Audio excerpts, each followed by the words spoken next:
Hey guys, and welcome to another episode of Top's Tutorial. The first video actually did pretty well, surprisingly, so I'm just gonna keep this going. So the second episode is gonna be on Shy Guy Lumberco. It's probably one of my favorite tracks. I'm gonna talk about both TT and how to play it online. This one is still 6 worldwide, even after I got 6 worldwide on it the first time. The tops are pretty stagnant, so if you're willing to grind it out, it's actually pretty... It's still pretty tough tops, but it's definitely doable. So start of the track, pretty standard. If you're online, you're gonna have to wait here to let the baggers pass to get a box in 10. That one's pretty obvious. So just pretty standard. Get an empty here, trick on top, wheelie, trick on top of here. To get off this, you actually want to drift to the left because this gives you a really good angle to go around the fence later and get an empty before the ramp, as you're gonna see. Just start drift left and immediately drift right upon landing, empty. Here you can get a drift trick left or right here. I prefer drift trick right because you get a bit less airtime since you drift down, and also it gives you a much better alignment to go tight onto the cut, as you're gonna see here. So I don't even have to realign here. So you just hop, shroom, TF into the cut to get on top of here. If you have a golden, which is pretty much the only time I'd consider this worth it, if you smuggle the golden into the top spot, you can go off here into another TF and trick onto the bridge here. I don't think this is worth it, unironically, most of the time, because you're skipping an item box for that, and either you'll want to just chain in general if you're in a low spot, or if you're in a high spot, you might want to save more shrooms, depending on how late into the race you are. And if you have a golden, you usually would just prefer to use it like here and take the regular path wheelie across, since you don't need to trick or anything, and just chain at the set here. It's really dependent on like the situation and stuff, but usually I don't think this double cut's ever worth it. So yeah, so you just drift on top of that, trick. You can just usually nosedive and get a stick there. Usual stuff. Careful not to hit that wall here. That wall hit I've had a lot of times, way too much that I'd like to admit. So here you just MT. Here you want to go actually a bit wide. You're gonna see me go a bit wider here, so I can just drift tight as close to the wall as possible to get the two MTs out. So yeah, just MT here, MT here. There's also a cut if you want to go, if you go like a really wide, you can actually shoot across tight with the shroom. It's way easier than you think. It looks intimidating, but honestly, if you're just somewhat perpendicular, you'll get it every time. The only issue is that you really can't go for the shroomless after, because you land at such a wide angle that it becomes pretty difficult. But depending on whether or not it's blocked, it could be worth it in general. Such as drift tight, MT, wheelie, drift tight. This roomless can be a bit QM depending on like what angle you take it at. There have been multiple times where you just get a bounce on landing and just shoot off.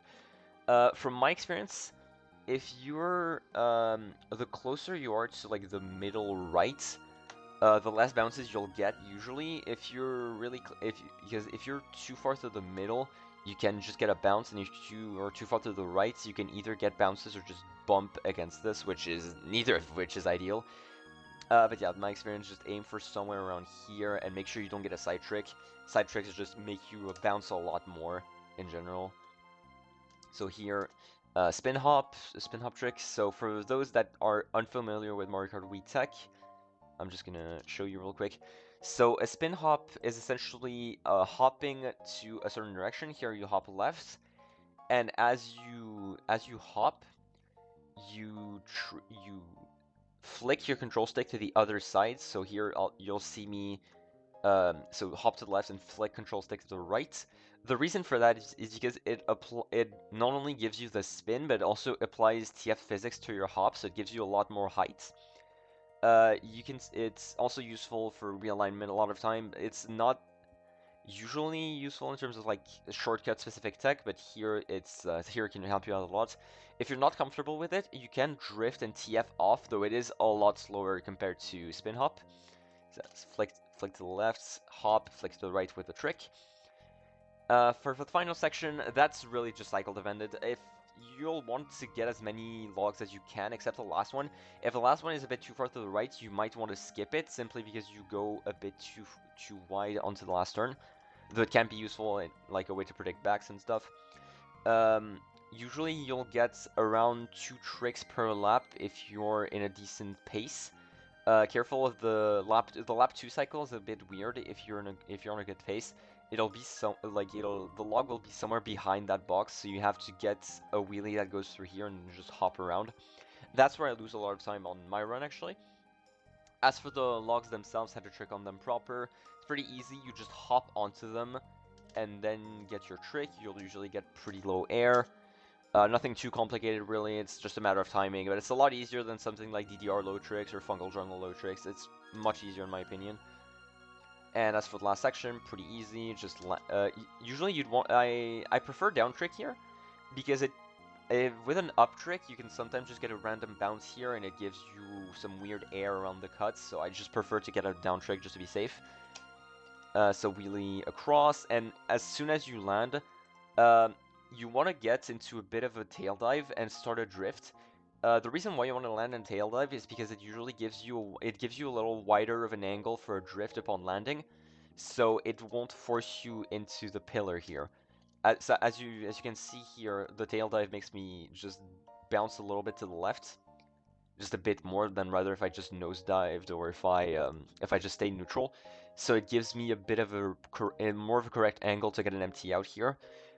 You'll see the comparison ghost, like Zilla's comparison ghost here doesn't do it, so I lose a bit of time on like the ending itself, but I instantly gain it back just by being able to instantly empty wheelie just straight after. Of course, lap 3 you don't go for that, you just keep wheeling, but it can gain you a lot of time depending on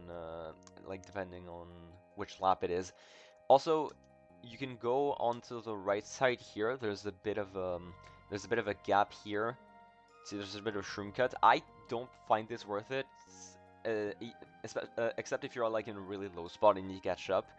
But usually you'll just want to save your shrooms for like these cuts that are much better than this one. So either like ending if you want to dodge backs, or just if you're in a really low spot and you need to catch up and chain. Yeah, otherwise just pass it, in my opinion. So yeah, that'll be all for this tutorial. Thank you all for watching, and I'll just let you guys enjoy the clean run.